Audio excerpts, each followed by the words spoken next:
Feria Cultural del Libro Ibero ITESO Virtual 2021.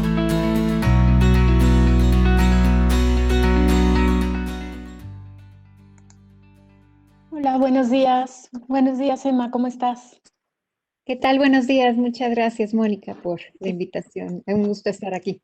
Gracias, Emma. Pues, buenos días, Emma, ¿cómo estás? Déjenme, aquí está, listo. Pues buenos días a todos. Vamos a dar inicio a nuestro cuarto conversatorio virtual que organizamos desde los posgrados de sustentabilidad del ITESO.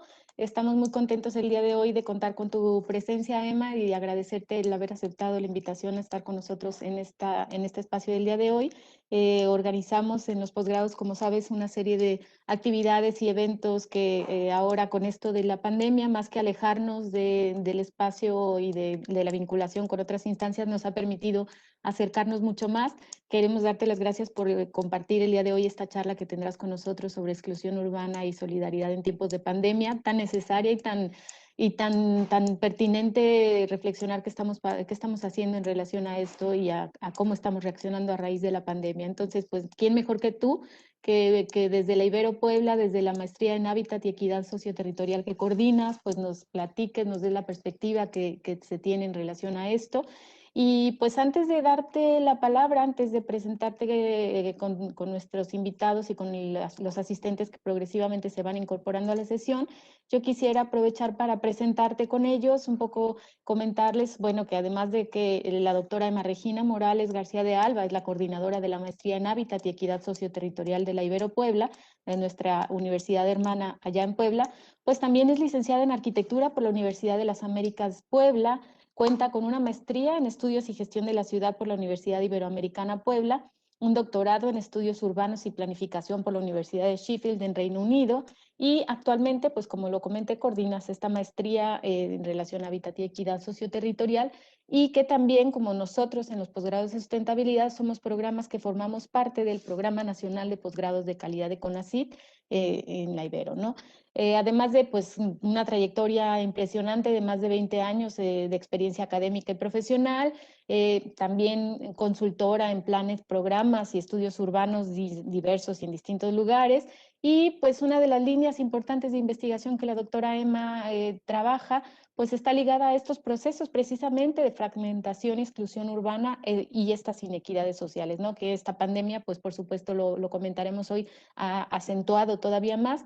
Y bueno, además la doctora Emma es miembro de la American Planning Association, miembro asociado de The Royal Town Planning Institute y es miembro fundador de Foropolis, es un foro académico importante. Además de eso, es académica de número de la Academia Nacional de Arquitectura en el capítulo Puebla y miembro del Consejo Nacional de Ordenamiento Territorial y Desarrollo Urbano.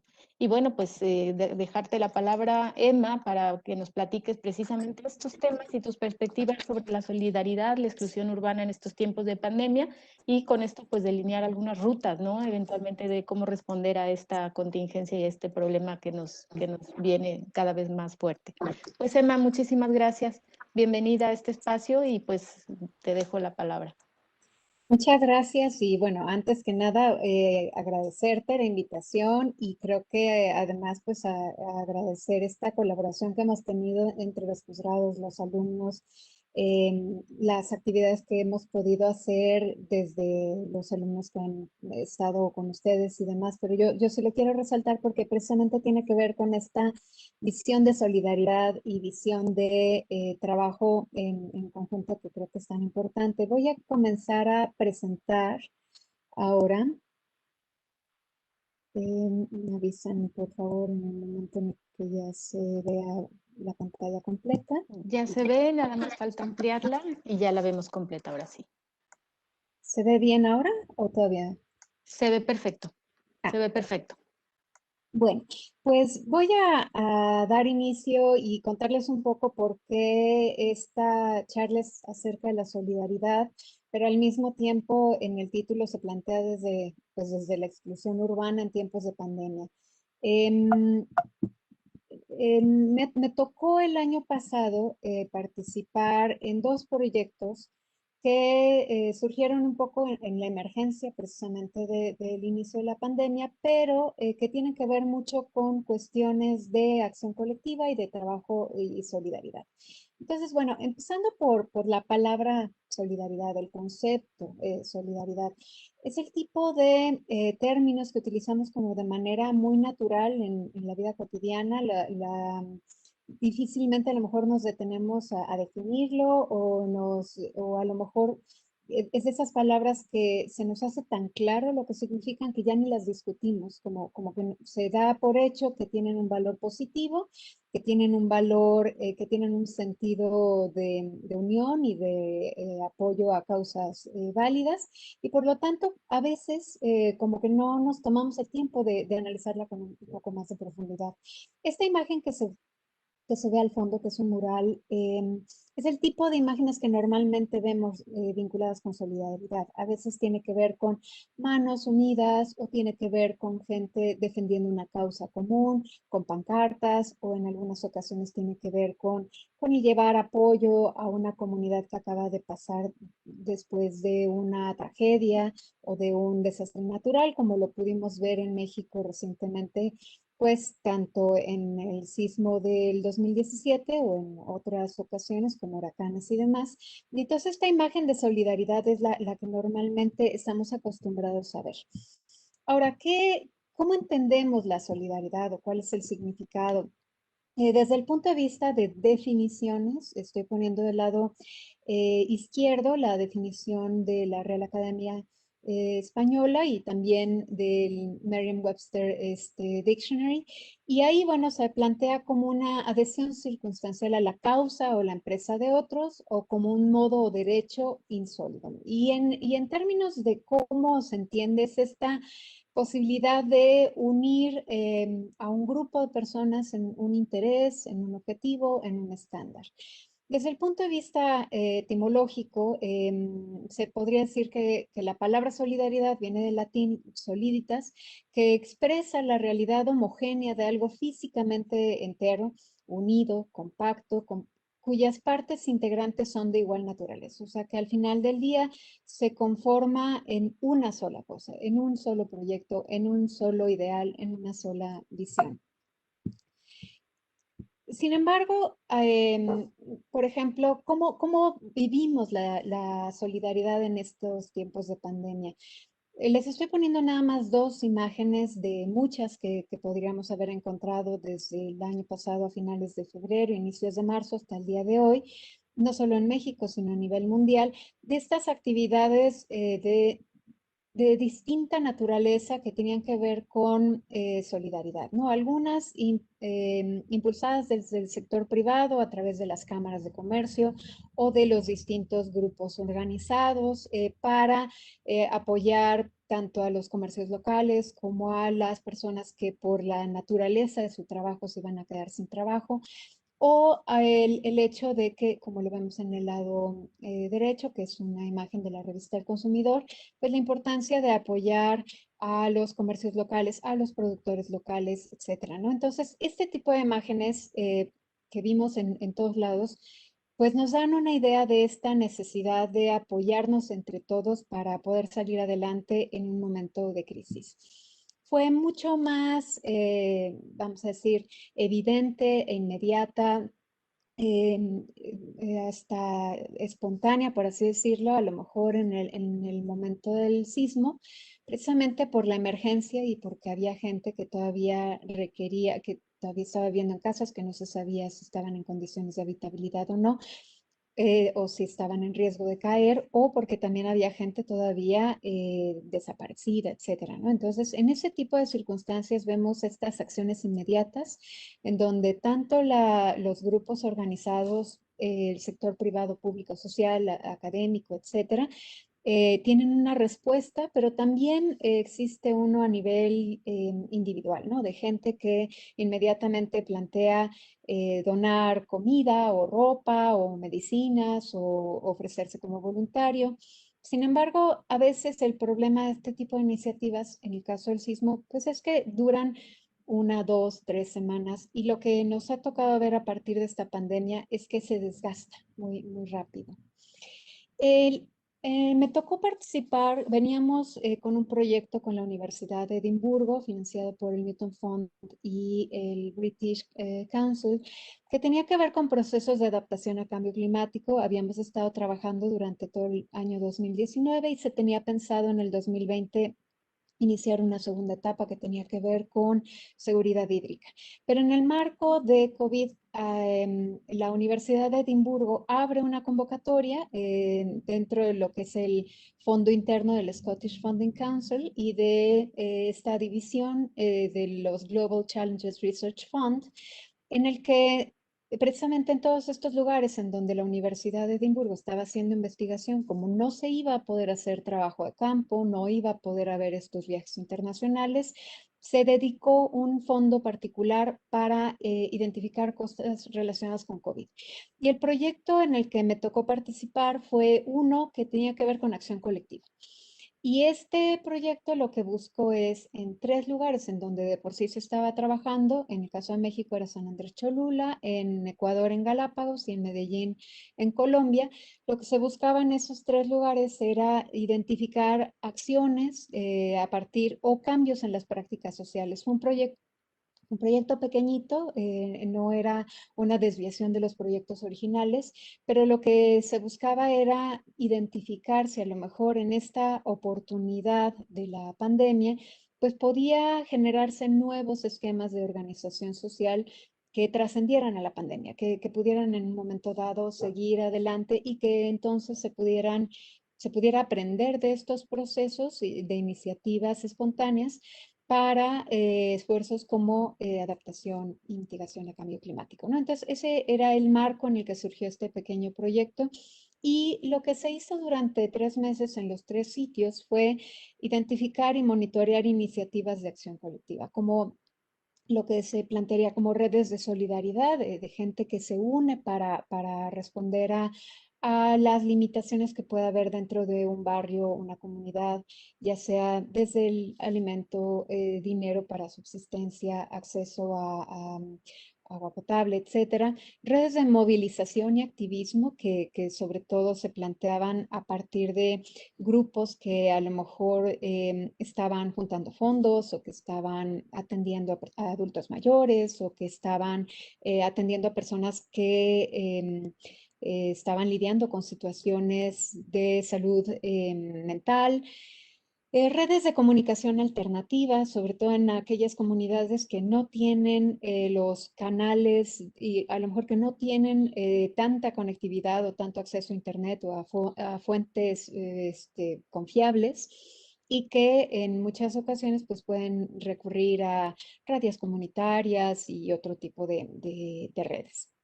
Redes productivas, que en particular lo que se buscaba en estas era si a partir de la pandemia se habían creado redes a lo mejor de productores agrícolas que podían repartir de mejor manera sus productos directamente, o redes de producción de alimentos o de distribución, o sobre todo ahora que empezarían a cerrar algunas de las tiendas. Estamos hablando de que este proceso de este proyecto en particular inició a finales de abril y se extendió hasta el mes de junio. Fue muy limitado, pero fue en el momento de cierre y de la publicación de varios de los decretos, etcétera.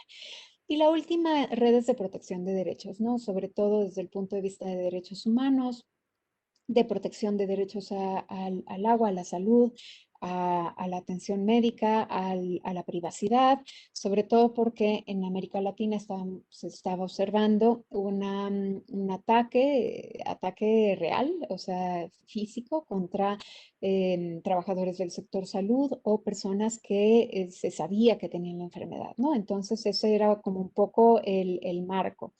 Y en los 3 sitios se llevó a cabo una serie de entrevistas, claro, en el marco de la sana distancia. Y en esas entrevistas, una de las preguntas tenía que ver con la disposición de la gente en participar en algún tipo de proyectos de acción colectiva en el marco de COVID, pero también como pensándolo hacia adelante. Y los resultados preliminares de este corto ejercicio, que apenas está todavía en trabajo para publicar algunos de los resultados, es que, con excepción de las iniciativas de apoyo a consumo local y repartición de alimentos a las personas más necesitadas, como la repartición de despensas y cosas por el estilo, en realidad, las únicas iniciativas de largo alcance que todavía siguen presentes están vinculadas a organismos que ya existían, a lo mejor que ya tenían trabajo comunitario y lo que hicieron fue cambiar el enfoque o adaptarse o ampliarlo e incorporar nuevos actores. Y esto nos dice un poco de esta parte de cómo sí, como grupos o como individuos estamos interesados en apoyar al otro, pero puede pasar, en muy poco tiempo, pasar de un interés legítimo a un desencantamiento, por así decirlo, y dejar de apoyar. Y lo que vimos en los tres casos es que en el caso de Medellín, que están laborando en una comuna particular, y en el caso de Galápagos, que es además un lugar muy pequeño y que tiene otras y que tiene además una necesidad importante de recursos externos para la protección de la biodiversidad y el turismo es uno de sus principales. Entonces había, digamos que en estos dos casos, las entrevistas dieron resultados muy, muy claros de trabajo organizado, de comunitario, para sacar adelante a las familias que no tenían trabajo, etcétera. Mientras que en el caso de lo que nosotros nos tocó ver en San Andrés Cholula, aunque fueron muy pocas las entrevistas, fue un poco más bueno, hay que esperar y a ver qué pasa, ¿no? O de esta muestra de desconfianza en el Estado y de desconfianza en las instituciones y desconfianza.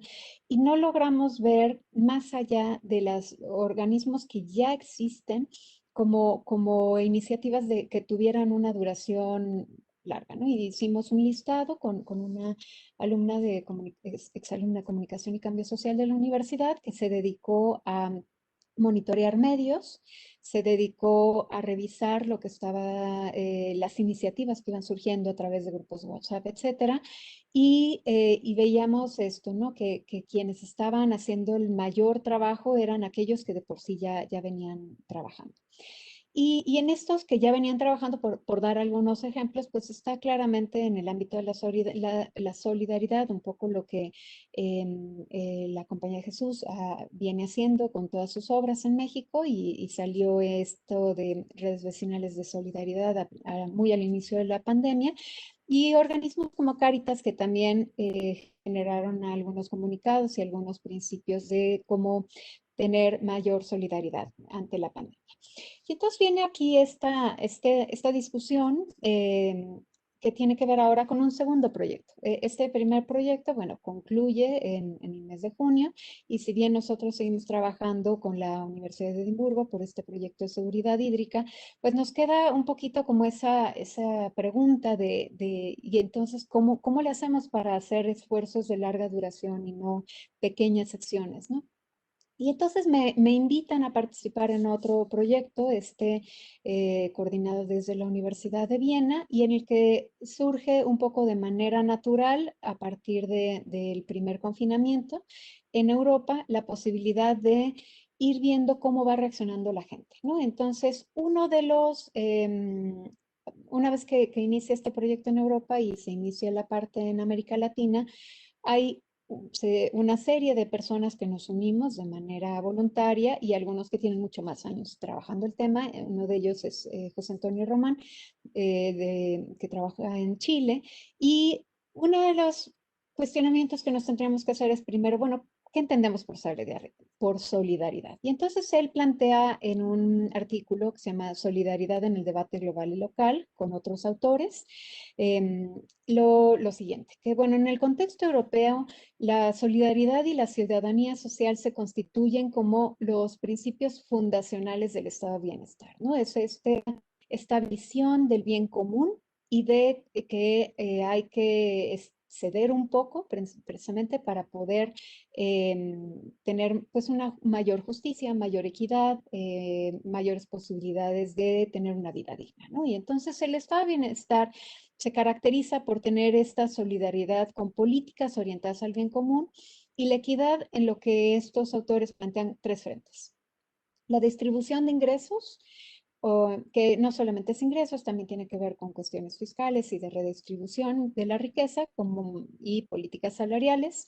La protección social, que tiene que ver con el acceso a educación, a salud, a pensiones, que también en el caso que a nosotros nos compete en esta plática que vamos a hablar de exclusión urbana, pues también tiene que ver con infraestructura, servicios públicos, espacio público, etcétera. Y uno último que es la asistencia social, que tiene que ver con aquellas minorías excluidas. Y ¿qué es lo que ha pasado, sobre todo en los últimos 30, 40 años, conforme este estado de bienestar va siendo, pues, debilitado por las visiones de mercado y competitividad y globalización? Entonces, esta visión, que se podría decir como la caída del estado de bienestar, la solidaridad, desde el punto de vista de estos autores, pues es aceptada como un ejercicio altruista de la libertad individual, como un servicio, o más bien en el mercado, o como una herramienta de marketing, ¿no? Entonces, parecería que la solidaridad deja de ser esta oportunidad de construir juntos, como decíamos al principio, esta gran roca en la que, o este elemento en el que absolutamente todos conformamos un mismo objeto, y se convierte más bien en esta oportunidad individual en la que yo decido apoyar y yo ayudo al productor y yo le doy una donación a la fundación tal, lo cual no quiere decir que sea algo bueno o malo, más bien es una cuestión, es una visión de solidaridad que se conforma más bien a partir de estas acciones individuales y no necesariamente del bien común. Y en este discurso de la solidaridad, los autores plantean que, bueno, que hacen una revisión de las distintas posturas sobre solidaridad y resaltan algunas, como Macpherson en 1970, en donde habla de la identificación de un individualismo posesivo como componente clave del proceso modernizador, y a Lipovetsky, que ha alarmado sobre el déficit de la capacidad de emprender acciones mutuas de beneficencia basadas en una concepción ética fuerte. Entonces, en este sentido, lo que algunos autores plantean es que nos hemos enfocado mucho más en esta visión individual de la solidaridad, en donde yo ayudo a otros, además que esta posibilidad de emprender acciones mutuas que van a ser de beneficencia para todos. Esto, ¿por qué? Porque la solidaridad de entrada es un concepto en el que absolutamente todos estamos de acuerdo que es bueno y que es deseable, y que nos interesa también plantear y hasta señalar, ¿no? Cuando de repente sentimos que estamos juntando dinero para una iniciativa y alguien no paga, entonces también hasta juzgamos, ¿no? Y podemos señalar a alguien que como que no es solidario. Y esto juega un poco con la psicología, en el sentido en donde cuando nos quieren obligar a donar en un hotel o al final cuando estamos cerrando la cuenta hasta nos sentimos culpables si no lo donamos. El fenómeno se relaciona con esto que llaman la emotivización del discurso moral de este occidente moderno, y que se considera la solidaridad como un valor. Pero es un valor de yo soy bueno, soy solidario, ayudo a los otros, y casi en algunos casos se convierte como en la oportunidad y además necesito que me lo reconozcan, ¿no? O sea, si yo no puedo entregar una despensa si no me tomo una fotografía y lo subo a Instagram y pongo qué bien se siente entregar una despensa, ¿no? Se convierte también en un esfuerzo más bien de posicionamiento personal que de un apoyo verdadero hacia el otro. Y es lo que plantean estos autores como una desocialización de la solidaridad, ¿no? En donde pierden su objetivo de bien común y se convierte más bien en un valor hacia mi persona como una gran persona por mi papel. Y bueno, el proyecto del que les voy a hablar y les voy a contar un poquito de qué se trata, pues parte del trabajo de la doctora Barbara Prinesack, que está en la Universidad de Viena, y que ella lleva ya varios años trabajando desde el punto de vista de la bioética principalmente y de la medicina individual, bueno, este nuevo modelo también de medicina que está basado en cada persona, y ella plantea la solidaridad como práctica. Prinsack lo que propone es un nuevo enfoque para definir la solidaridad, identificándola principalmente como una práctica en 3 niveles.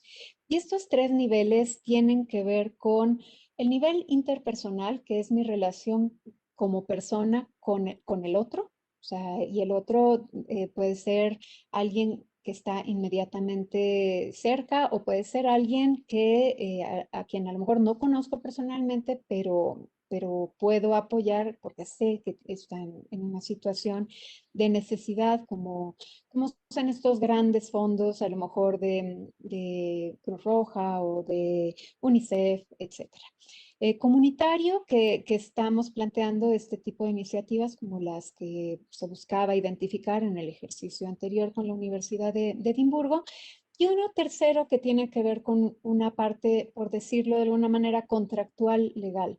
Y claro, esto viene en el marco de una visión europea, en donde esta visión contractual legal, pues obviamente tiene que ver con las instituciones, tiene que ver con la política pública, tiene que ver con la regulación y la normativa que existe en cada uno de los países, sobre todo porque en su área de investigación, que tiene que ver sobre todo con la bioética, y que además ya venía analizando otras pandemias en el pasado, pues tiene que ver con estas tomas de decisiones que hay que hacer para priorizar la inversión, para priorizar salvar vidas, para priorizar acciones que pueden tener un impacto negativo en la economía, pero pueden salvar vidas, etcétera, ¿no? Entonces, esta parte de la política pública desde el punto de vista del contrato, de este contrato tanto legal como social, pues es muy importante en el modelo. Y entonces ella lo que plantea es que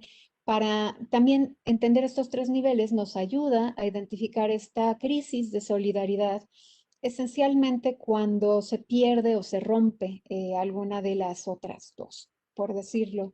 A lo mejor llega un momento en el que durante años apoyé a alguna asociación o doné dinero o fui voluntario, pero mis condiciones personales de vida o el haber perdido el trabajo o por condiciones de salud ya no lo puedo seguir haciendo.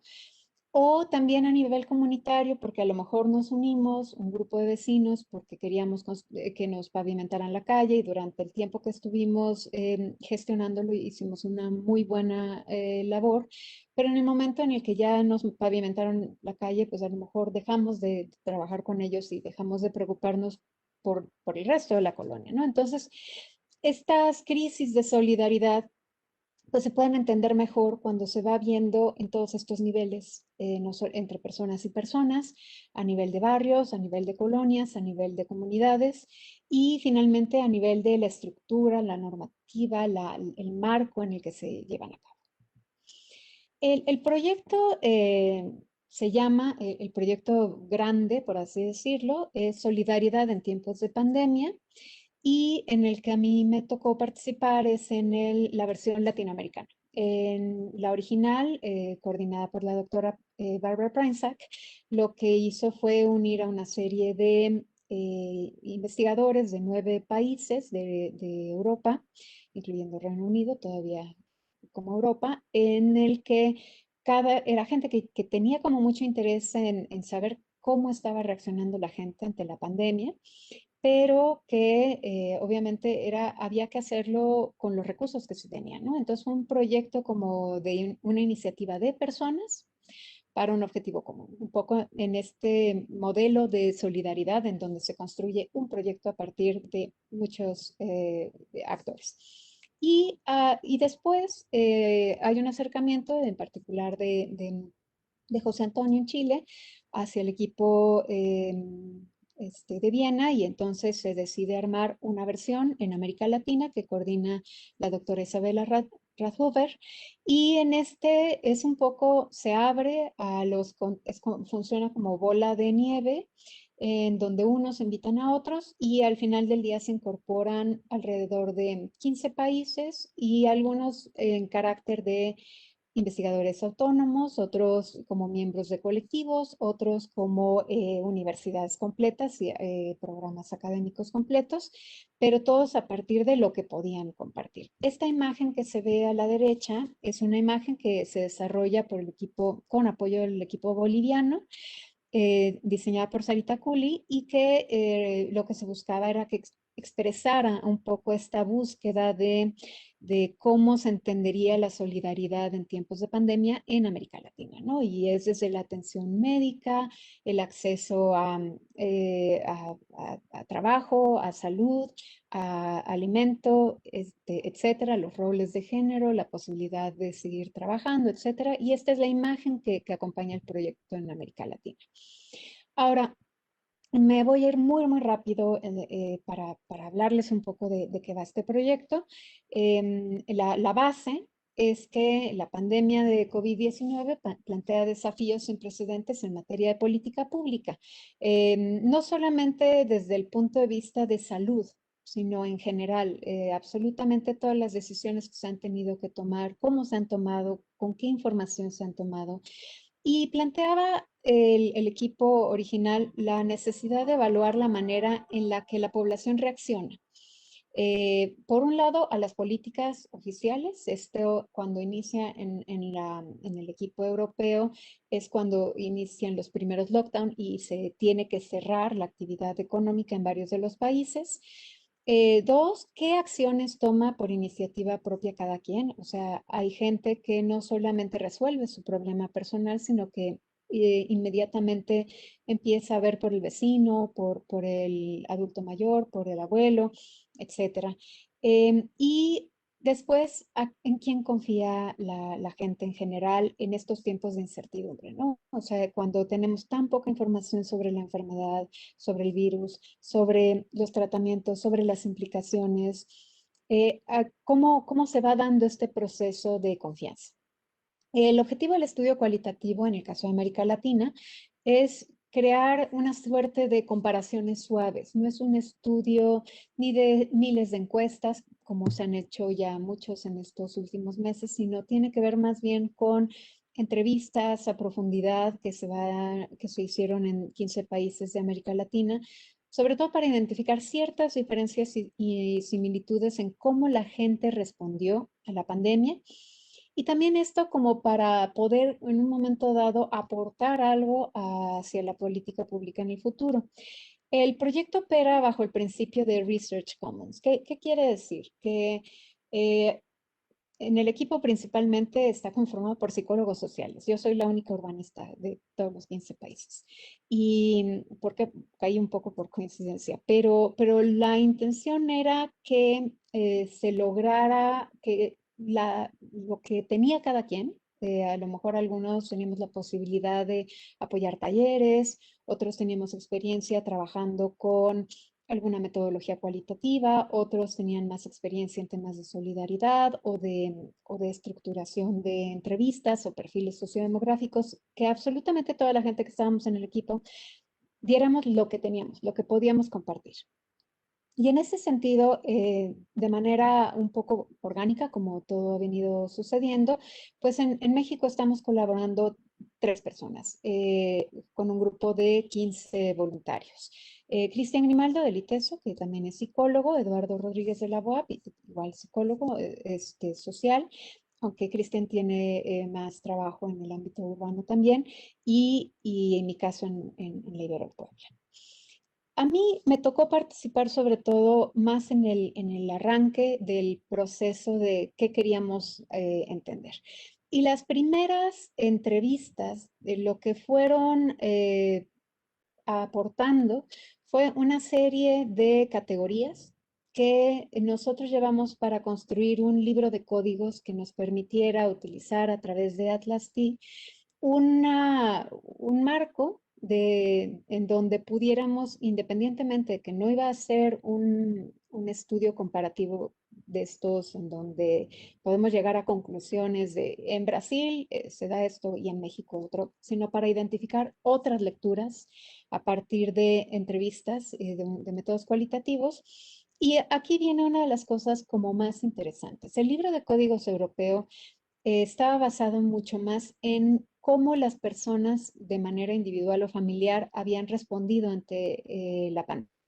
¿Cuáles habían sido sus principales preocupaciones? ¿Qué cambios habían realizado en su vida cotidiana? ¿Cuáles habían sido sus apreciaciones sobre el actuar del Estado? Si estaban de acuerdo o no, y aunque estuvieran en desacuerdo, si lo obedecían o no, si consideraban que era exagerado, si consideraban que... ¿Por qué? Porque de alguna manera se daba por hecho que había una cobertura de todas estas otras necesidades que tenía la población en general, como pago, apoyos del Estado para desempleo o apoyos para aquellos que no iban a poder estar trabajando por cuestiones de vulnerabilidad de salud, o una serie de cosas que de alguna manera se daban por sentados. Y lo que nosotros identificamos en estas reuniones a la hora de elaborar los libros de códigos, participamos originalmente 5 países y después se unieron otros 5, es que el libro de códigos de América Latina tenía que ser mucho más amplio y tenía que cubrir mucho más temas. ¿Por qué? Porque estaban emergiendo en las entrevistas cosas que no tenían que ver directamente con la pandemia, pero que tenían que ver más bien con estos problemas estructurales sistémicos que venimos cargando. Em, Al principio, los 3 primeros temas eran muy parecidos a los europeos.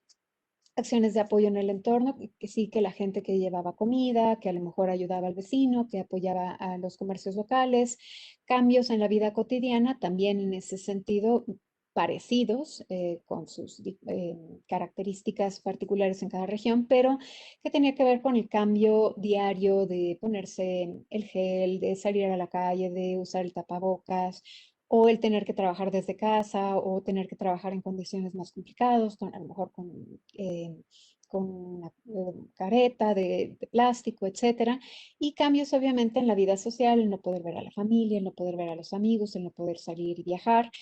Y siempre había un poco esta descripción del contexto, la gente habla de cómo es el espacio, cómo ha cambiado, cómo se ha modificado, las emociones por las que ha pasado. Entonces, en el caso europeo, el libro de códigos integraba muchas emociones de miedo, ansiedad, frustración, desconfianza, incertidumbre, etcétera.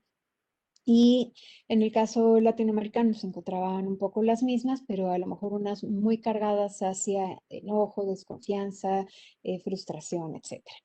Y aquí, a partir de lo siguiente, se empieza a ver cambios importantes en lo que las entrevistas de América Latina aportan, a diferencia de las europeas, también porque la entrevista, el formato base que no son entrevistas estructuradas, pero sí había una guía. En la guía, pues había mucho interés en la acción comunitaria.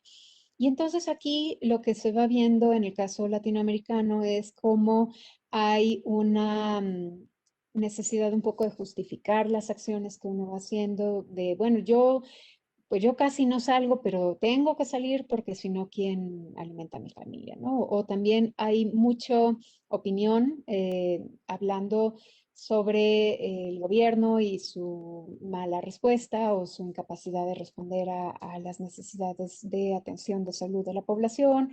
Hay muchas referencias territoriales, pero a diferencia de a lo mejor en el caso europeo, en donde referían lo que había pasado en China o en algunos países en particular en Europa, aquí además llegaba a cuestiones de regionales, comunitarias, a nivel localidad, y entonces había muchas referencias a partir de si era una zona rural, suburbana, urbana, una zona residencial de élite, etcétera. Y efectivamente sí se va identificando que en el caso de América Latina hay mucho más relación con estos grupos sociales, precisamente porque son aquellos que compensan estas debilidades estructurales del Estado. El hecho de que no haya apoyos a las pequeñas empresas para poder cerrar un tiempo las tiendas, o el hecho de que no haya un apoyo al desempleo, pues obviamente es compensado a partir de estos grupos que se generan. Y hay un énfasis en la parte tecnológica, que para algunos de los países, en particular Ecuador, era importante, Porque en el caso europeo tenía que ver con el sistema de rastreo y de manejo de privacidad, etcétera, mientras que en el caso de América Latina, pues tiene que ver más bien con la importancia que ha tenido WhatsApp como medio de comunicación, o con el caso que puede ser el no tener buena conectividad de Internet para poder hacer escuela en línea, etcétera. Y bueno, y el tipo de vínculos. Había otras preguntas que no todos incorporaron, solamente 2 países, uno que tenía que ver con solidaridad transnacional en aquellos países en donde la falta de pruebas o de atención en salud o de vacunas ha generado movimientos y desplazamientos de población hacia el otro país, y cómo esto ha generado en algunos casos ciertas actitudes de rechazo o de discriminación.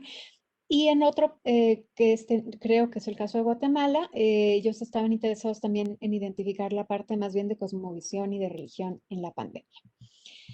Ahora, ¿cómo se expresa esto en el territorio?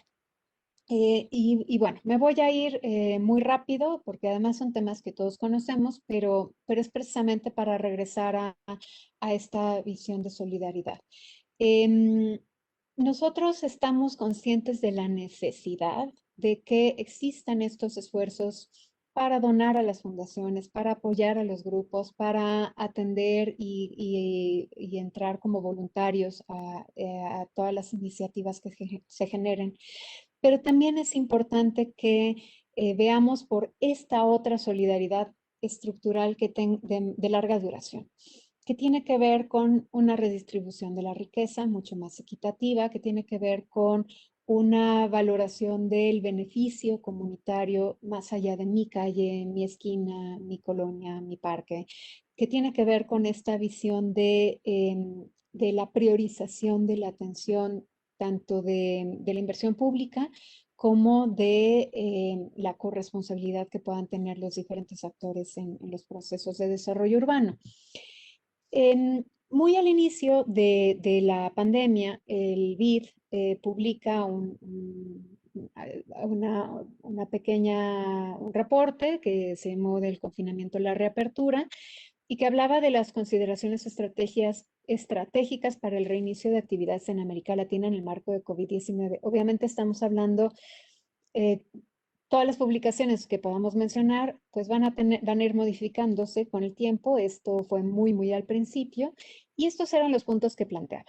Asegurar la continuidad de servicios de administración pública a través del gobierno digital, garantizar seguridad alimentaria, asegurar servicios de agua y energía, mantener la continuidad en la construcción de infraestructura, asegurar la continuidad de transporte de carga, garantizar el funcionamiento adecuado de los pasos de frontera y recuperar el turismo. Obviamente esto se publica antes de que la crisis sanitaria llegue al nivel en el que se tiene que cerrar por completo las fronteras y se bloquea por completo la actividad de turismo. Sin embargo, siguen siendo en términos generales válidas.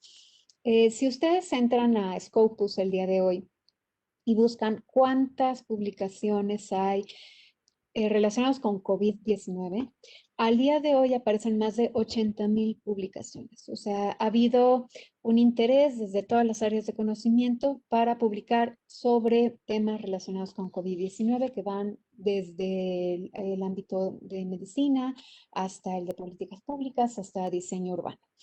Y hace unos 6 meses aproximadamente, estos autores, Sharifi y Kavarian, hacen una pequeña revisión literaria sobre lo que había hasta ese momento relacionado con la pandemia, pero vinculado sobre todo a temas de planeación, diseño urbano y gestión urbana. Y lo que encuentran es principalmente vamos a decir, 4 categorías de publicaciones, que era lo que estaba surgiendo en el ámbito. Unos que tenían que ver con temas de calidad ambiental, desde el punto de vista de los riesgos, pero también las oportunidades, sobre todo porque en los primeros meses se vio una mejora en la calidad de aire, pero también se identificó el gran riesgo sanitario que representaba, si ya de por sí las condiciones de agua potable y de seguridad hídrica en muchísimas regiones es baja, pues ahora que nos estaban diciendo que nos teníamos que lavar las manos todos los días y que teníamos que mantener absolutamente todo higienizado constantemente, pues se volvía todavía más importante. El segundo, que tiene que ver con aspectos socioeconómicos, que obviamente, por un lado, tiene que ver con la pérdida de trabajos y de cambios de actividades, y el otro tiene que ver con los impactos sociales en todos los niveles, ¿no? Sabemos que ha habido un incremento de violencias intrafamiliares, precisamente por el confinamiento. También sabemos que ha incrementado los casos de ansiedad o de problemas de salud mental importantes, y también conflicto en ciertas áreas que ahora lo vemos un poco ya llevando a la gente al extremo de pedir, de exigir que se abran ya los negocios o de salir a las calles. Un tercero que tiene que ver con gestión y gobernanza, principalmente, y me imagino que es del interés particular de estos autores, particularmente el tema de Smart Cities, y cómo muchas de las ciudades que ya traían iniciativas para incorporar sistemas inteligentes habían adaptado estos sistemas inteligentes para resolver problemas relacionados con COVID, ya sea a partir de gestión de residuos, de monitoreo, de seguimiento, de seguir a las personas, etcétera. Y el último era relacionado con diseño urbano y transporte. Y como diseño urbano en particular, tenemos más de 6 meses de discusiones sobre densidad, si es un factor importante o no en cómo la enfermedad se distribuye o incrementa, pero en particular, pues han sido mucho más los que coinciden que tienen que ver con temas de hacinamiento, no necesariamente de densidad de población. Y al final, bueno, el tema de transporte, en particular cuando hay gente que como trabajadores esenciales o por simplemente porque no tienen las posibilidades de no salir a trabajar, pues tienen que moverse de distintas maneras, y pues eso ha representado un reto a nivel internacional. Entonces nos vamos a ir muy rápido con algunos de estos grandes temas. El tema del agua no me detengo porque precisamente pues es algo que sabemos que de por sí hay carencias, y más ahora que el agua se convierte en un elemento que entra a la bolsa de valores y que por un lado estamos defendiéndolo como un derecho universal, pero también por otro lado sabemos que es uno de los principales elementos que determinan tanto la industria como las economías locales, y pues además, y la energía. Y también pues estamos viendo que se convierte ya en muchas localidades en el principal elemento de conflicto, tanto desde el punto de vista del uso, aprovechamiento, calidad, etc. Esta fotografía, que es la que aparece en el cartel de invitación cuando Mónica me invitó, la acababa de tomar 2 días antes y se la mandé. Y es un poco como esta imagen de esta visión de cómo la solidaridad se acaba cuando ya no la veo, ¿no? Este es un pequeño riachuelo que está en la zona periurbana de Cholula, que por un lado podemos ver a una persona, una señora de la tercera edad, aquí regresando de hacer sus compras, que seguramente fue caminando por todo este andador, que no es realmente un andador, es nada más tierra, para pasar por esta reja verde al final, y que estamos hablando de, por un lado, las condiciones de vulnerabilidad de las personas en la vida cotidiana para poder continuar, ¿no? Entonces tenemos agua contaminada, un entorno poco propicio para la movilidad, unos elementos como pueden ser bardas o rejas simplemente para no verlo, para hacer como que no existe, pero por otro lado, no se convierten en proyectos prioritarios porque la manera en la que los queremos resolver siempre son o con bardas o taparlos, ¿no? Y es un poco el símbolo que a mí me interesaba ver, que a veces tenemos como esta visión de solidaridad simplemente para tapar, para que no se vea, para que se vea bien, pero no resolvemos de fondo que tenemos agua contaminada, que tenemos problemas de haber alterado el sistema hídrico y que la cuenca está en una situación crítica, pero que preferimos ocultarlos y no tenerlos a la vista. El otro gran tema que se tiene claro que es uno de los grandes retos desde el punto de vista del transporte es el transporte, ¿no? Y vimos en casos en todo el mundo peleas dentro de transporte público por alguien que a lo mejor no quería ponerse el tapabocas o que consideraba que había demasiada gente o que no había suficiente transporte. Y también lo que hemos visto es una vilificación del transporte, llevando a aquellos que por un lado, eh, pues de por sí tenían transporte particular o automóvil particular, pues ahora por el riesgo, pues prefieren también mantener utilizando esta opción. Y esto compromete en el futuro la posibilidad de tener mejores condiciones de transporte público, ¿no? Entonces, esta es una fotografía también en la zona periurbana de Cholula, en la que podemos observar cómo al final del día, bueno, pues la gente se tiene que mover y se tiene que mover en lo que hay. Y si bien sabemos que el modelo de micro y de combi no necesariamente es el más eficiente desde el punto de vista de energía y de porcentaje de personas que puedan viajar, pues sí sigue siendo como una de las principales opciones, sobre todo en las zonas metropolitanas y los espacios más aislados para hacer llegar a la gente de un punto a otro. Entonces ahora vemos que con la pandemia, estas condiciones de un transporte que ya veníamos sufriendo, pues ahora le agregamos no solamente el factor tiempo, calidad, costo, eh,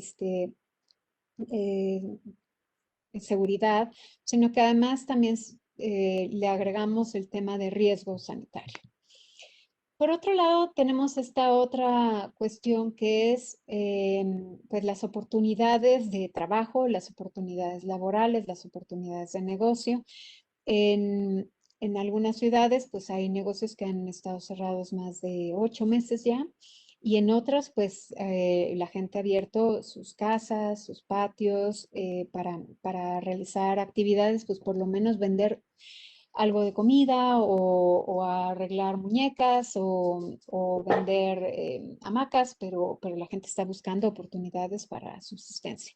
Y esto lo vemos no solamente a nivel de calle, sino también lo vemos a nivel de redes sociales. Y esto ha resultado particularmente interesante en el caso de las urbanizaciones cerradas, que normalmente es gente que cuestiona mucho la informalidad y que cuestiona mucho la gente, a los ambulantes o gente que está haciendo comercio en vía pública, pero que se han convertido en los principales promotores de ventas en línea a través de Facebook o de algunos grupos que se van creando por colonias para venta de alimentos o para postres o para maquillaje o ropa, etcétera. Y a veces se nos olvida que digo, quienes lo hacen a través de las plataformas, como puede ser Mercado Libre y otras por el estilo, bueno, pues están bajo un esquema que ahora, sobre todo ahora, ya implica ciertas responsabilidades fiscales, etcétera, y oficiales, por así decirlo. Pero todos aquellos que criticaban a los conjuntos habitacionales porque abrían la puerta de la planta baja y ponían una tiendita y vendían mole, pues ahora están haciendo lo mismo, pero bajo el disfraz un poco de la red social que les permite hacer el mismo tipo de actividad que siempre cuestionaron, pero ahora de una manera como más aceptable socialmente. Como hablábamos así hace rato, bueno, uno de los principales retos tiene que ver con hacinamiento y el hecho de que la gente tiene que convivir, coexistir con varios miembros de la familia y además en un entorno en donde ya se convierte en el lugar de trabajo y en el lugar de vivienda y en el lugar de residencia y que muchos han tenido que a lo mejor estaban rentando o que estaban viviendo en otras localidades, pues han tenido que regresar a las casas de sus padres y eso pues ha contribuido. También los grandes retos a nivel de vivienda, porque si bien el nuevo Plan Nacional de Vivienda establece la importancia del mejoramiento de vivienda y la protección social de la vivienda, pues también estamos ante condiciones que no necesariamente las casas tienen la ventilación adecuada o tienen las condiciones para mantenerla con salud en términos sanitarios. Y esta es una imagen de un barrio popular que está del otro lado de una de las urbanizaciones cerradas más grandes en Puebla y que uno de sus principales problemas es la carencia de agua potable. Y cuando llega a haber agua potable, la segunda condición es que la gente pues no tiene dónde acumularla.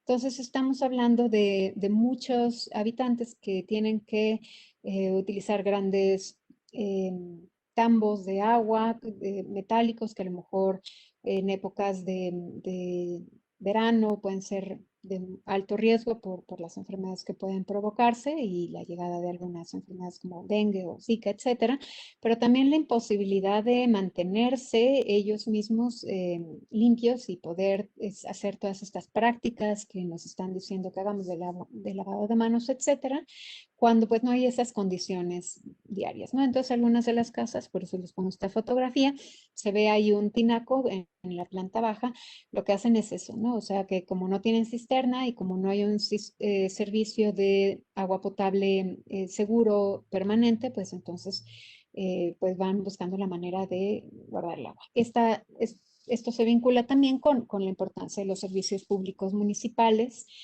que cada vez con esta expansión de suelo urbano y el incremento en los asentamientos, pues va siendo cada vez más difícil para los municipios lograrlo.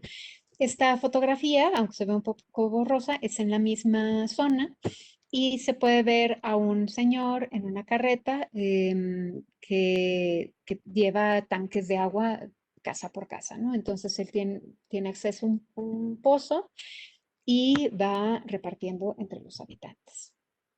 También, si a esto le sumamos que tenemos condiciones de hacinamiento, vivienda no adecuada, servicios públicos insuficientes, pues estamos en un entorno de violencia, de injusticia. Esta fotografía es del 2017, de una marcha que se llevó a cabo en Puebla por la muerte y el feminicidio de una estudiante universitaria, en donde se unieron universitarios tanto públicas como privadas para salir a las calles un día antes del sismo, pero era este inicio, digamos que antes de la pandemia había este sentimiento de frustración, de desconfianza, de un Estado que no responde a las necesidades mínimas para poder vivir, para poder habitar, para poder coexistir. Una infraestructura que se ha basado en una inversión nada más de lo que se ve y de lo que nos enteramos. Esta es una fotografía de una presa construida entre los 70s, 80s, no recuerdo exactamente la fecha, pero que está en el río Atoyac y que, bueno, que claramente se puede ver la contaminación del agua. Em, pero lo que volvemos a ver un poco como en la imagen que les mostré al principio es como el conjunto habitacional que está de este lado, pues no le da la cara al río, ¿no? O sea, tiene como este bloqueo para negar esta realidad de una infraestructura que no está, que no tenemos el cuidado de mantener nuestros ríos limpios, de mantener nuestras calles en buen estado, de mantener nuestras redes tanto de energía eléctrica como de agua potable o como de drenaje, etcétera, en estado óptimo.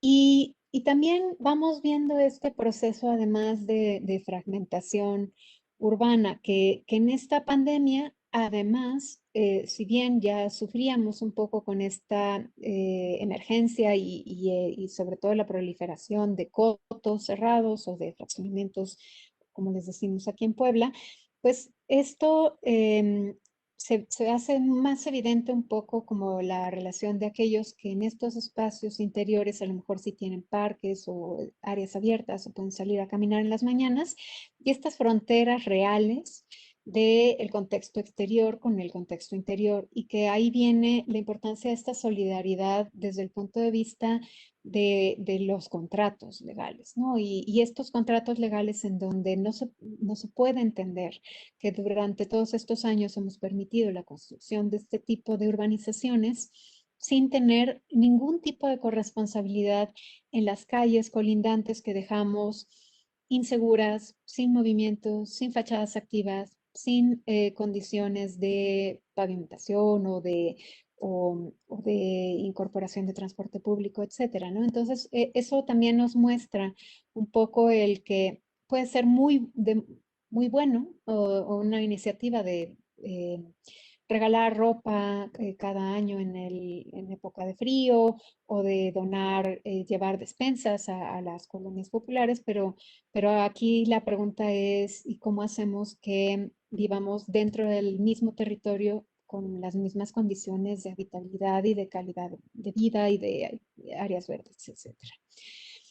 Nos encontramos también con estas otras, como es, ya advertíamos al principio en el estudio de tecnología, pues la importancia que tiene la calidad de conectividad, cuántas personas conocemos que no se pueden conectar para clases, etcétera, y lo que representa un home office en un entorno en donde el padre tiene que cuidar al hijo y tiene que trabajar y tiene que enseñarle y tiene que hacer un montón de cosas, ¿no? Entonces, vemos otros fenómenos como la privatización del espacio público. Esta es una fotografía del mes de septiembre en La Mexicana, que bueno, que viene ahí un poco como que cuáles son las reglas de operación, ¿no? Para uno puede entrar siempre y cuando tenga el tapabocas y la sana distancia y esto. ¿Y por qué hablar de privatización del espacio público cuando alguien diría, bueno, es que al final del día es una infraestructura que tiene acceso público, puede entrar cualquiera, pero para que un espacio sea realmente público, no solamente tiene que ver con la tenencia del espacio, sino también tiene que ver con el acceso y el uso y la apropiación. Entonces, ya antes de la pandemia era un espacio altamente controlado, en donde obviamente no se permitían actitudes o actividades que eran consideradas antisociales por los grupos de vecinos de Santa Fe, pero ahora todavía más, ¿no? O sea, es un poco como el derecho a entrar, siempre y cuando sea bajo ciertas reglas, y obviamente está prohibido el comercio popular o alguien que quiera llegar y tocar música sin permiso, etcétera. Tenemos además un entorno mundial de desconfianza en las instituciones. Tenemos esta lucha por sentir efectivamente que no está respondiendo a esta búsqueda de bien común, y menos en un año en el que hemos visto que los ricos se han vuelto mucho más ricos, que han encontrado la manera de saltarse las colas para obtener las vacunas, que se pueden ir a San Barts o a Dubái o los mexicanos que se van a Miami y a otros lugares para aislarse de las inconveniencias de la vida cotidiana en época de pandemia, mientras que los más vulnerables, particularmente los de menores ingresos y mujeres, pues llevan sus condiciones de vulnerabilidad aún más allá. Y por último, la desconfianza en los medios, ¿no? Entonces, estamos viendo una invasión de los fake news que sobre todo con el uso de las redes sociales, pues se vuelven mucho más fácil de compartir y mucho más difícil de identificar. Entonces, cómo podemos hablar de hacer entornos más justos y solidarios, siendo parte de la filosofía que tenemos nosotros como universidades de la Compañía de Jesús? Pues tiene que ver con reconocer estos tres niveles, o sea, permanentemente. que no solamente es lo que yo puedo hacer a nivel individual y cuál es el alcance del trabajo que puedo hacer individual, sino también tiene que ver con poder establecer mayor contacto, apoyar más las acciones comunitarias que existen y que en esta pandemia nos han demostrado que no solamente en época de sismos, no solamente en época de desastres naturales, están ahí y siguen haciendo su trabajo y que tenemos que poder apoyarlos más. Pero sí necesitamos sobre todo una estructura, un contrato como sociedad que permita que el Estado priorice nuevamente el bien común y estas necesidades de vida digna y de coexistencia en donde podamos tener espacios compartidos, en donde podamos tener acceso a infraestructura, servicios, transporte, agua potable y una vivienda de calidad, ¿no? Entonces, eso es un poco como la invitación que venía a hacerles el día de hoy.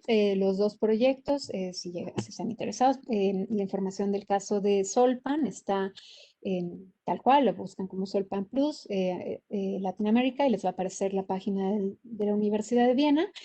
Y bueno, obviamente mis compañeros, tanto Eduardo Rodríguez en la UAP como Cristian en el ITESO, pues les podrán contar un poco lo que ha sido.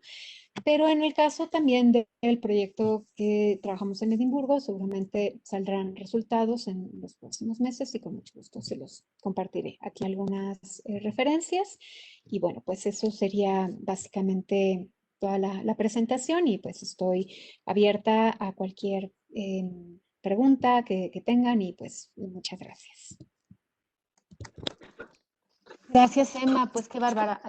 La verdad es que tocaste muchísimos temas sumamente pertinentes para entender un poco algunas de las respuestas de la gente, no solo, pues, no solo antes de la pandemia, sino muchas de las reacciones que hemos visto de muchos grupos sociales a partir de que estas diferencias se acentúan más con el tema de la pandemia, ¿no?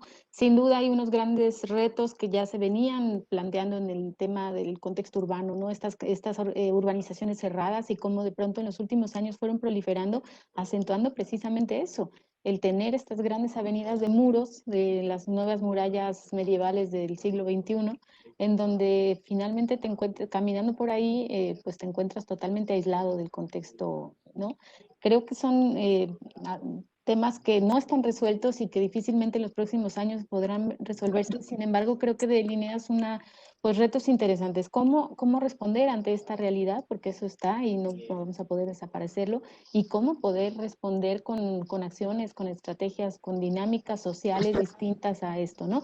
Tenemos unas preguntas aquí en el chat y creo que por acá tengo alguna otra. Comenta David Rentería, menciona usted que en los países latinoamericanos existe un factor de cuestionamiento a la capacidad e intenciones de los gobiernos.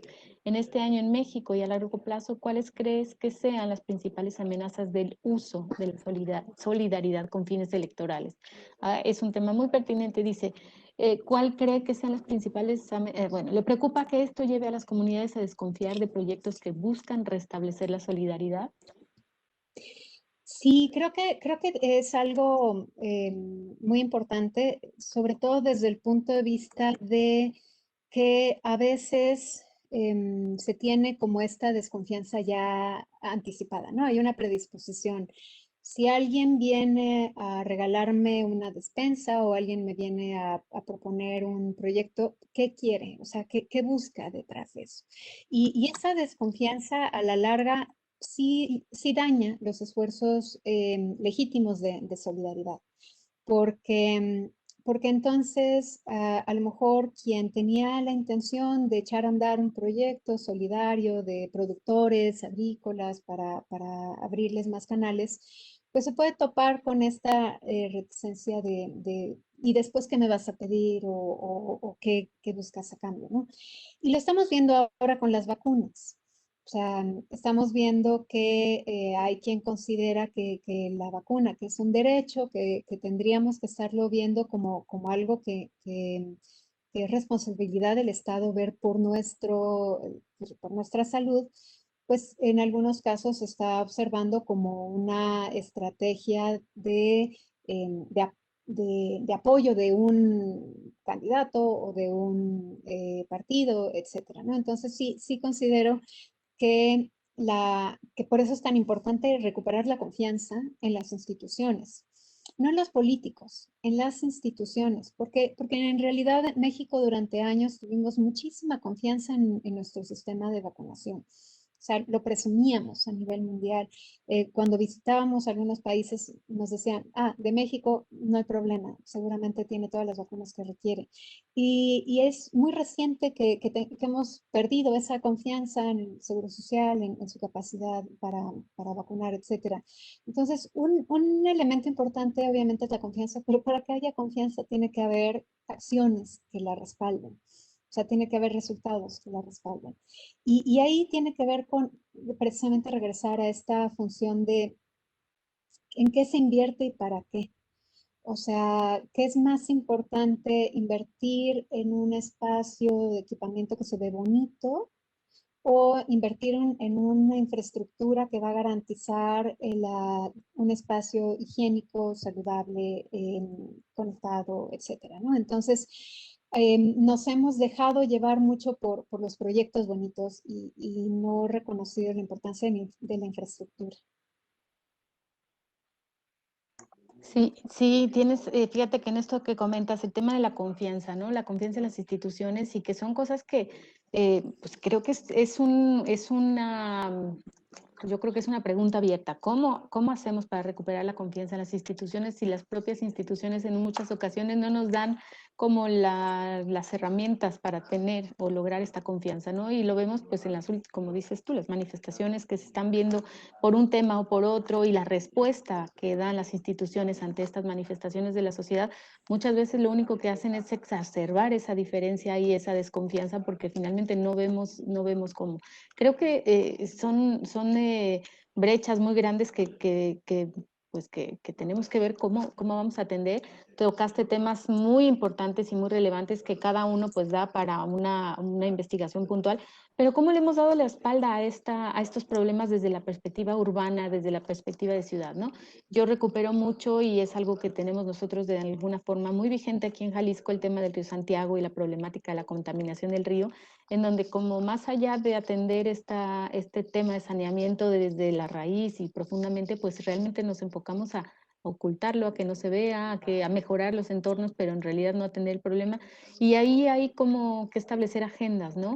Estas agendas políticas, agendas en donde se vincula pues todos los sectores de la sociedad y que puedan pues entre todos ellos participar con estas iniciativas, porque finalmente tan responsable el que contamina como el que no hace nada por evitarlo, ¿no?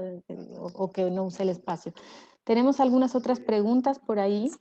Nos pregunta Lucas Enquín, pregunta, la empatía, esta capacidad de poder ponerse en los zapatos del otro, pareciera ser la clave para movilizar y alcanzar los 3 niveles de solidaridad planteados, el interpersonal, el comunitario y el contractual. ¿Qué estrategias comunitarias que estimulen esta emoción, ya sean autogestoras o estatales, podrían plantearse? Sí, creo que la empatía es algo muy importante, sobre todo porque nos pone en la posibilidad de entender al otro, ¿no? O sea, nos permite ubicar no solamente mi interés personal o mi interés individual o familiar, sino ponerme un poco en la situación del otro. Y esto es como el inicio de una gran cooperación. ¿En dónde viene la importancia de los 3 niveles? Que a veces ahora, y me parece muy bueno, se ha puesto, es mucho más común ver procesos participativos, ¿no? Que hay a lo mejor proyectos de diseño participativo o que hay colectivos que se acercan a ciertos barrios o algunas áreas de la ciudad que tienen necesidades muy puntuales y se generan este tipo de estrategias para entender mejor qué es lo que requiere la gente. ¿Cuál es el riesgo de que la empatía no llegue al tercer nivel? Que entonces se puede generar una frustración aún mayor cuando se genera esta empatía, se generan estas ideas de cómo mejorar las condiciones de un barrio, de cómo hacerlo más vivible, cómo más habitable, y después pues no pasa nada. Entonces, la empatía tiene que llegar al nivel a que también le importe al que decide en qué se va a invertir el recurso público, a que también le importe el que establece la política pública de desarrollo urbano para que aquellos impactos urbanos, ambientales y sociales que se generan con los proyectos de gran escala cubran estos impactos o por lo menos tengan estrategias de mitigación y de integración. Tiene que ver con aquellos que definen la política fiscal para que también entendamos que se requieren de nuestros impuestos, pero se requiere que estos impuestos sean utilizados en este tipo de proyectos. Entonces, si nos quedamos en el mero acercamiento a nivel interpersonal y comunitario, pero no logramos que el último se incorpore, que es el que va a tener una durabilidad más allá de nuestra intención, pues nos queda un hueco en la empatía, ¿no?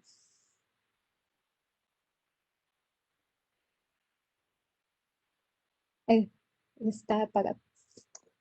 Perdón, una de las inquietudes que yo recupero y que tengo personalmente a partir de lo que nos comentas es, estas desigualdades y estas situaciones se han presentado de forma diferenciada en el contexto europeo, en el contexto latinoamericano, o hay constantes en en estos aspectos, ¿no? La desigualdad, por ejemplo, la privatización del espacio público, ¿cómo, en términos comparativos, se repiten las mismas condiciones o hay variables? Sí, los resultados todavía, como es un estudio longitudinal y se tiene previsto varias etapas, como el equipo europeo empezó mucho antes, obviamente ya hay más resultados del lado europeo que del lado latinoamericano. En el lado latinoamericano todavía nos estamos peleando con mapas y aprender a utilizar. Pero lo que sí se puede inferir un poco a partir de lo que cada uno de los equipos ha leído de sus propias entrevistas es que en el caso europeo, a ver, no es homogéneo, pero los países que participaron, estamos hablando de Austria, Holanda, Reino Unido, etcétera, son países que tienen espacios públicos amplios, que tienen muchas áreas verdes, que tienen escalas urbanas más pequeñas, las posibilidades de salir a caminar y etcétera son más amplias. Pero, por lo tanto, en las entrevistas no salieron tanto estas condiciones de lo que no está cubriendo el Estado, ¿no? O sea, tenían que ver mucho más con su relación de lo que representaba el confinamiento, lo que representaba desde el punto de vista emotivo, familiar, laboral, etcétera. Mientras que en el caso de nuestras reuniones semanales que tuvimos de julio hasta diciembre, la verdad es que a veces ni siquiera nos daba tiempo de hablar del proyecto de investigación, porque el que no estaba un país al borde de una marcha o de una manifestación violenta o un casi golpe de Estado, o sea, eran tantas las cosas que estaban sucediendo además de la pandemia. Alguien que a la mitad de un huracán, que llegaba el momento en el que decíamos, es que tenemos más problemas que resolver además de la pandemia, ¿no? Y ese yo creo que es la constante. Que ese es un tema que tocas importante, ¿no? Es decir, no se acabaron o no se terminaron el resto de problemas con los que estábamos lidiando y además, sumado a ello, nos llega la pandemia, entonces problemas que a lo mejor estaban teniendo un curso y digamos, un avance importante en cuanto a la atención de sus problemas, a la hora que llega la pandemia, pues de plano quedan en segundo término e incluso eso hace que empeoren, ¿no? El tema importante. Hay pregunta también en relación a algunas inquietudes de los asistentes que tenemos. Edgar Velasco, ¿cómo afecta en el impulso solidario, por llamarlo de alguna manera, la postura del presidente? Bueno, ya estamos entrando a temas políticos y creo que no es lo que buscamos porque no queremos polarizar. Nada más la leo, pero yo creo que tú consideras si la contestamos o no. Él pregunta, la postura del presidente que descalifica el trabajo de las organizaciones de la sociedad civil al englobarlos a todas como focos de corrupción, ¿no?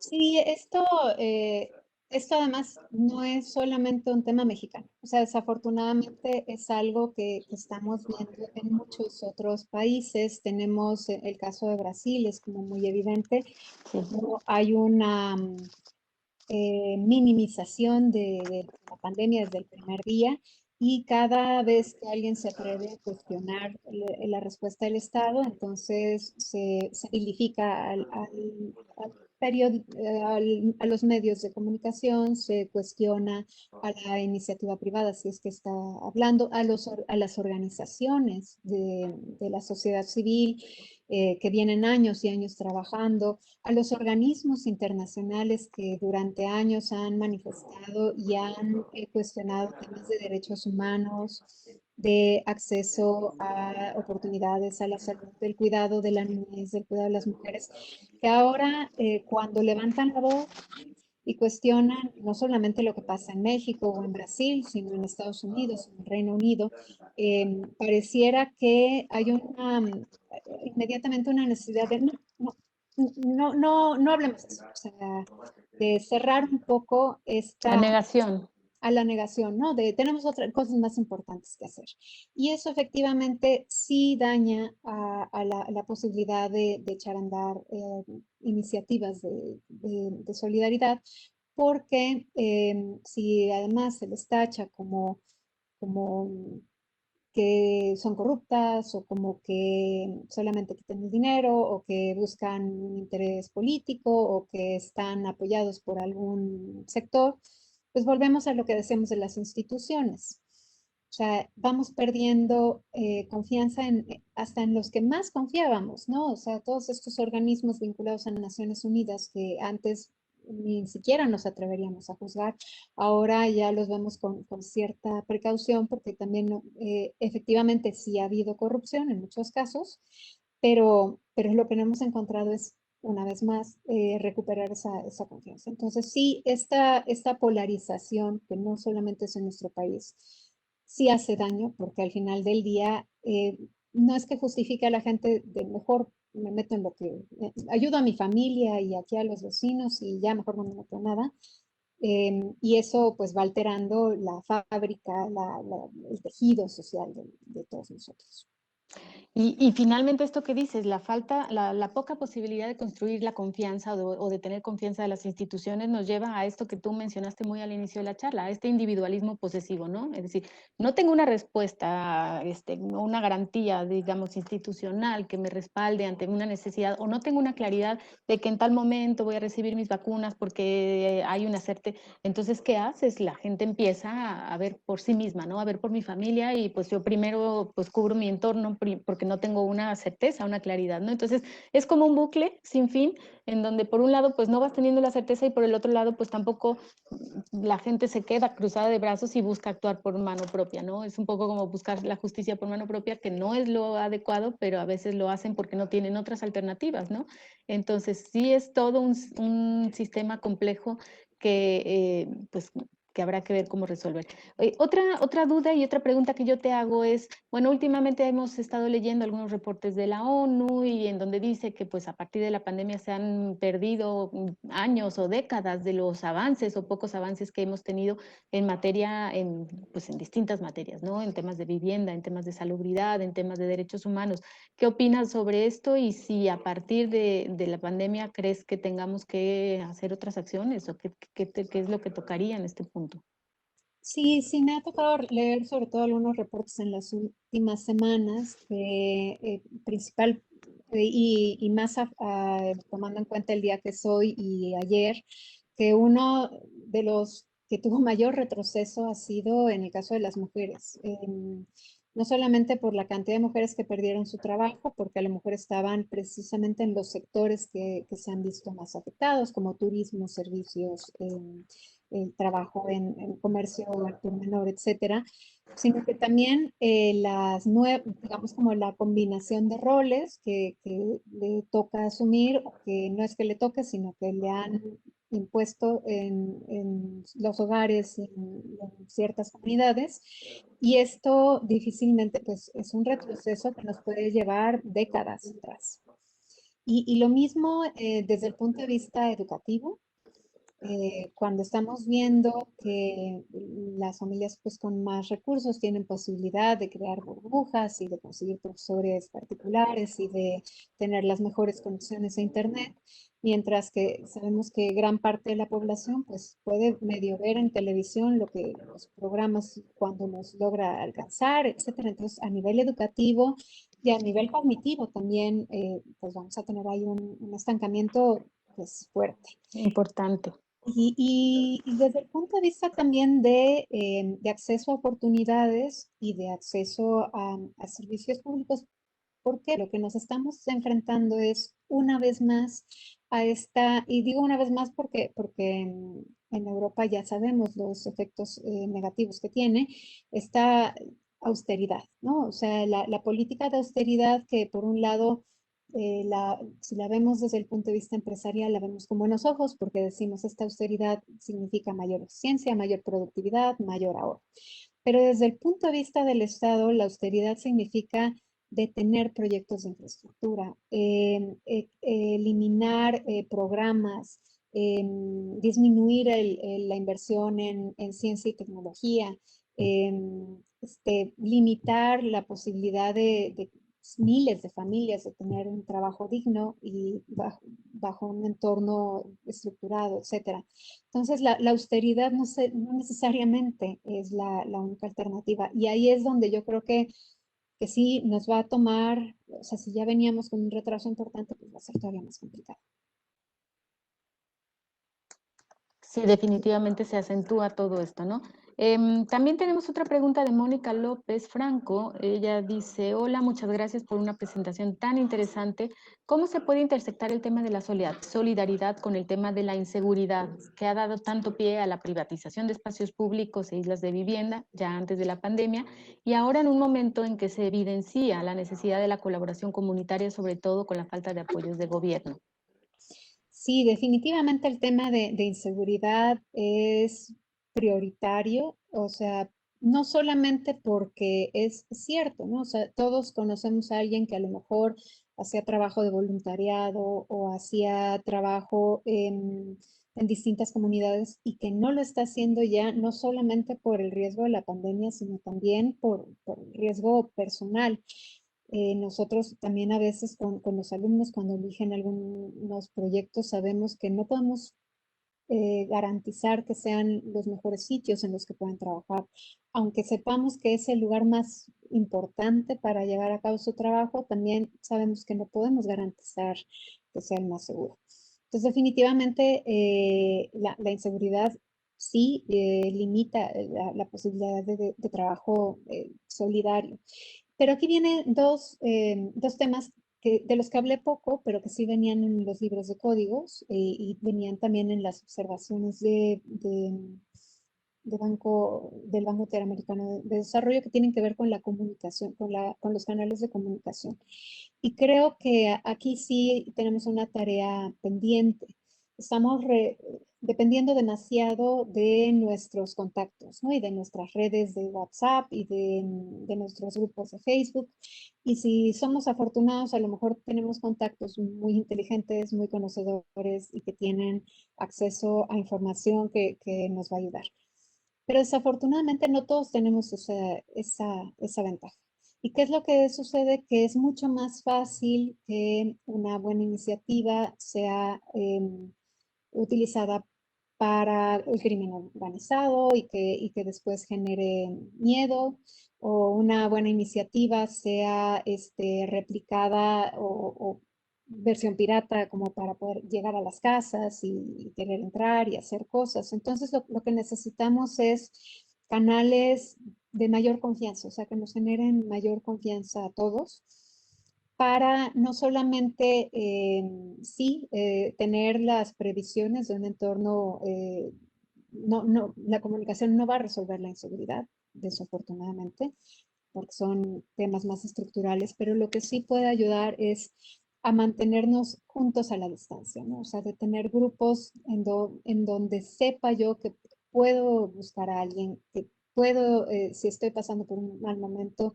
tengo un teléfono, tengo una página confiable, puedo conseguir el teléfono desde un neumólogo hasta un psicólogo, hasta un terapeuta o alguien, o no tengo que comer. Y este tipo de canales pueden ayudar a que aún en un ámbito de inseguridad que esperemos resolver pronto, es mucho más complejo que solamente querer hacerlo, pues sí podamos, por lo menos ahora, sí no frenar estas iniciativas que surgen.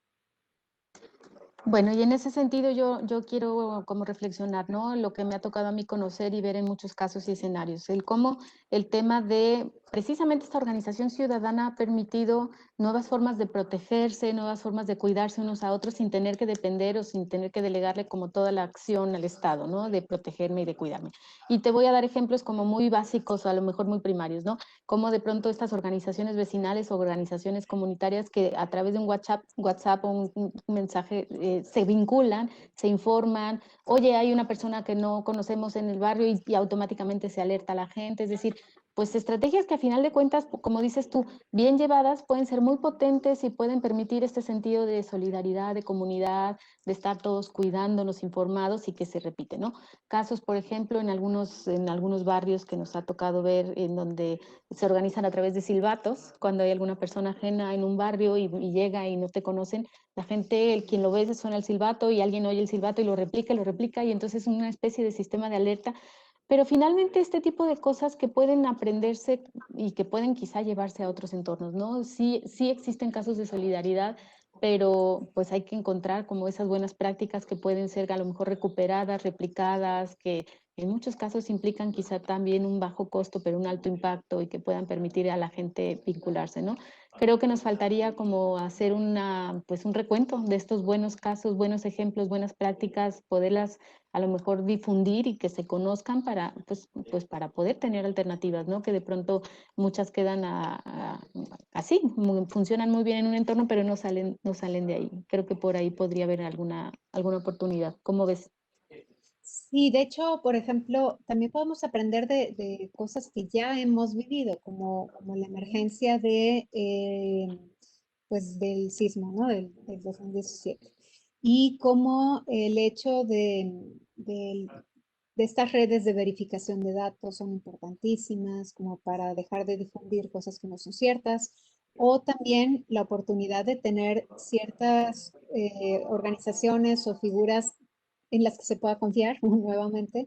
¿Por qué? Porque también tenemos casos opuestos, como el hecho de que a lo mejor a través de un WhatsApp se inicia un linchamiento por alguna mala interpretación de una persona que estaba ahí como encuestador o lo que sea, ¿no?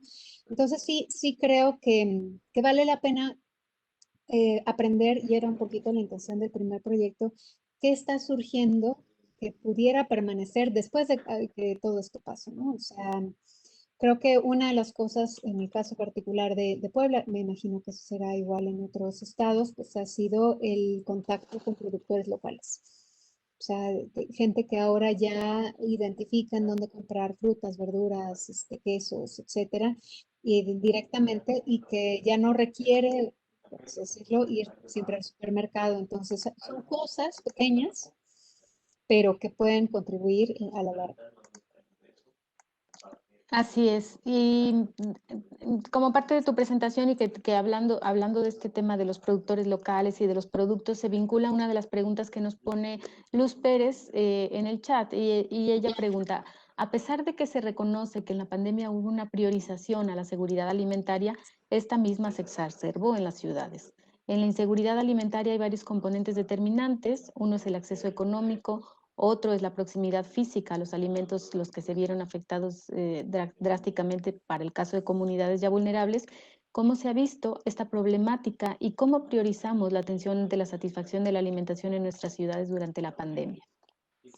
Aquí es un tema también importantísimo, aún previo a la pandemia, porque sabemos que precisamente que desde el punto de vista nutricio, uno de los grupos que normalmente son más vulnerables son aquellos que están en zonas periurbanas, porque ni tienen acceso a los productos o para tener sus propios alimentos, para producir sus propios alimentos. En el caso de San Andrés Cholula, por ejemplo, algunas personas en la cabecera municipal reclaman porque durante años tuvieron animales de traspatio y tenían a lo mejor un pequeño terrenito en el que sembraban maíz o algo por el estilo, y que ahora el proceso de urbanización digamos, de convivencia les ha forzado a dejar esas prácticas atrás.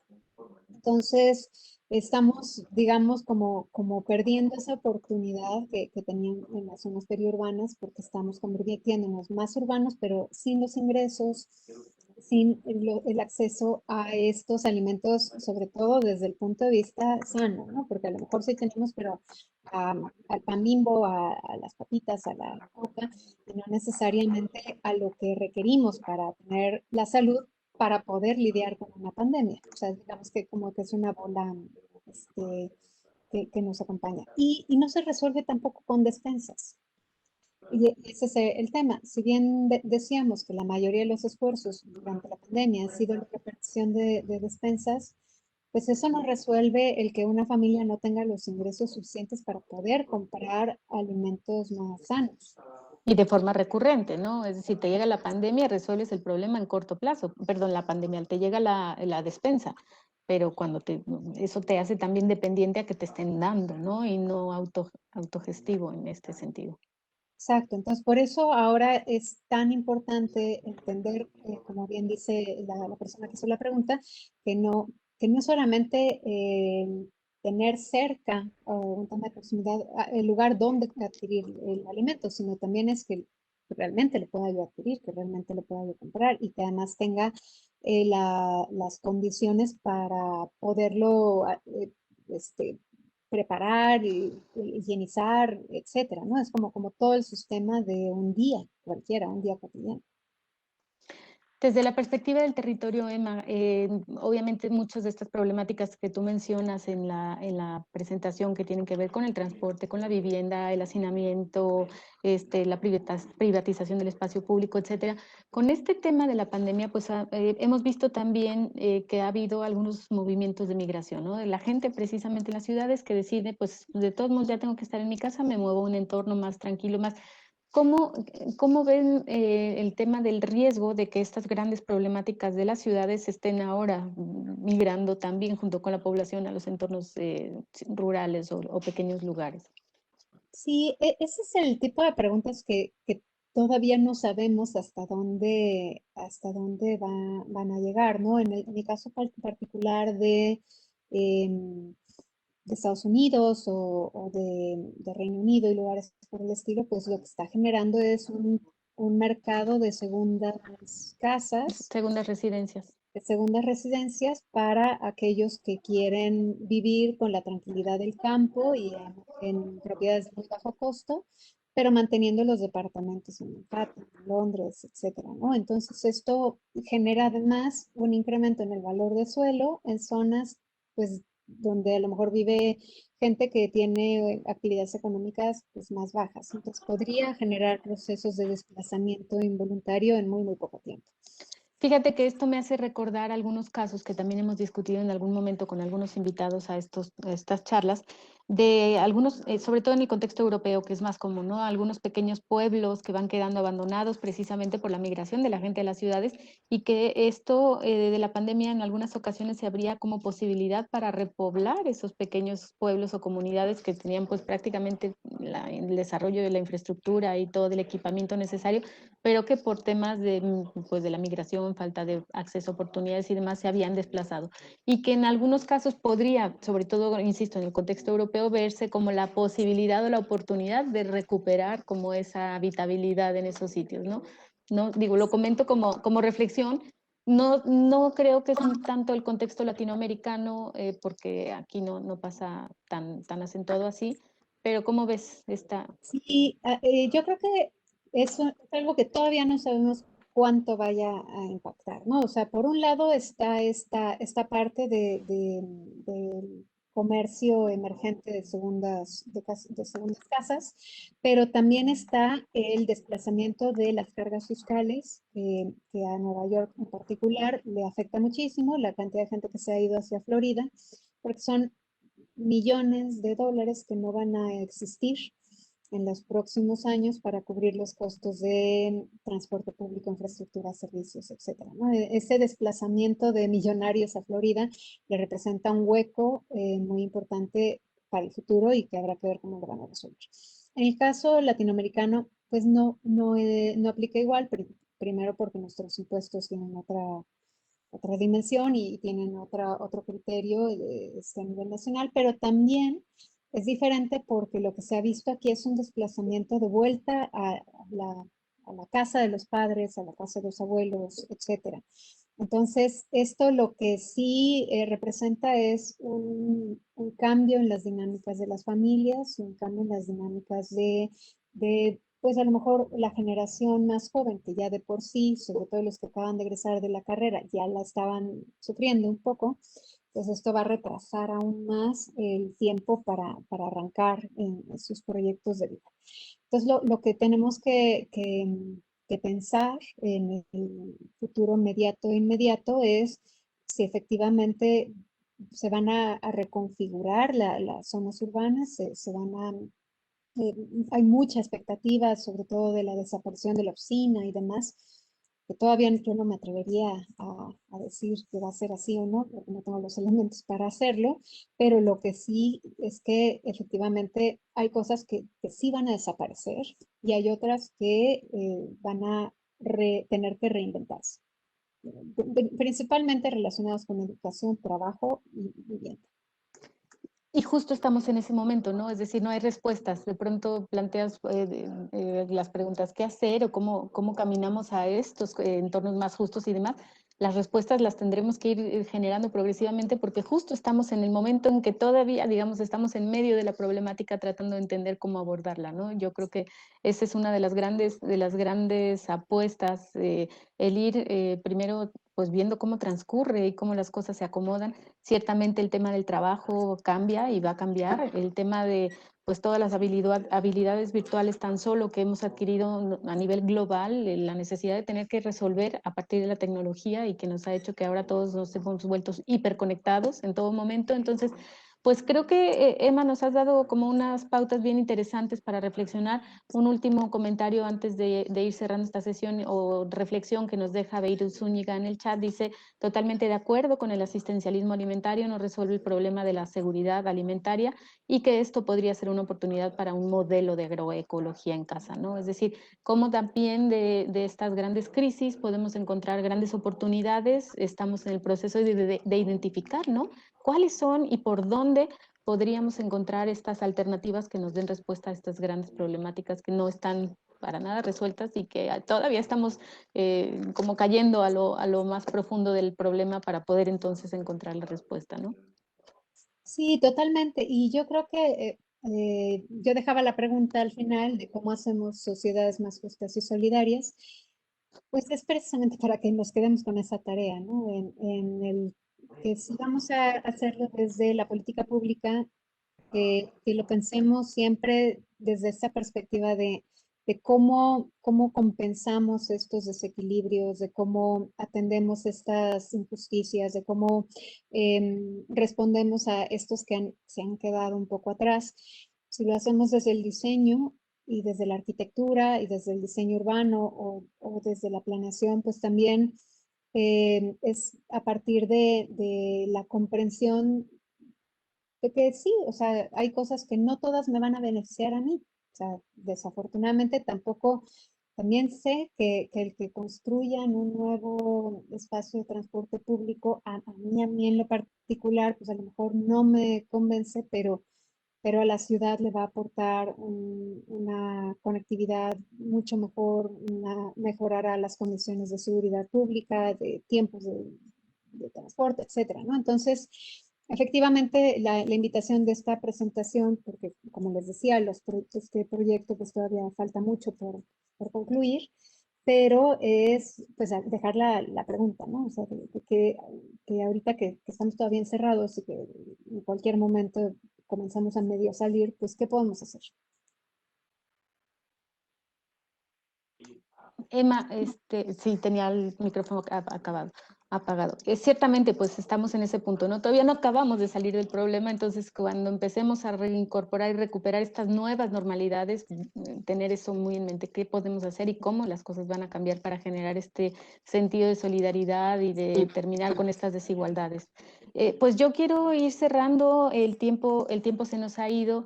Emma, y quiero aprovechar para ir cerrando esta sesión y compartir contigo, bueno, antes que nada agradecerte la charla, la oportunidad de estar con nosotros el día de hoy, hacerte llegar por lo pronto de forma digital esta constancia por parte de nuestros posgrados de participar con nosotros.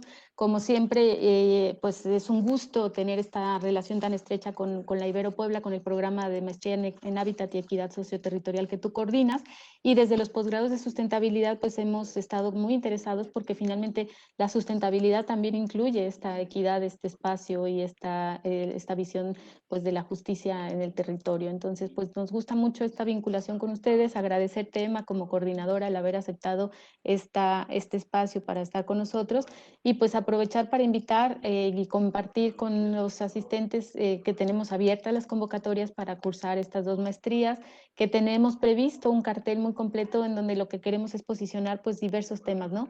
El día de hoy tuvimos esta charla contigo, pero la próxima sesión que tenemos es un conversatorio en relación al agua y las edificaciones, uno de los aspectos que tú tomaste, y también invitarlos, tenemos algunas sesiones informativas para dar a conocer sobre apoyos y becas de nuestros programas, y todo este cartel completo de distintas actividades y charlas que tenemos previstas para de aquí a julio ir pues posicionando y discutiendo sobre temas, ¿no? En nuestras redes sociales y en nuestros sitios que tenemos disponibles, tanto el blog de los posgrados, tanto en las páginas y redes sociales de Facebook como en la que estamos ahora y que de hecho estamos transmitiendo en vivo y tuvimos bastante gente que nos siguió por allá, y pues ponernos a sus órdenes para información de nuestros procesos de admisión y cualquier dato relacionado con los programas, tanto maestría en ciudad y espacio público sustentable como la maestría en proyectos y edificación sustentables.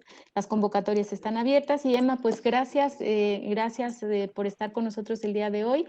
Seguiremos trabajando en varios temas por ahí, proyectos pendientes, y pues muchísimas gracias por esta charla tan interesante y con muchos temas que quedan para la reflexión.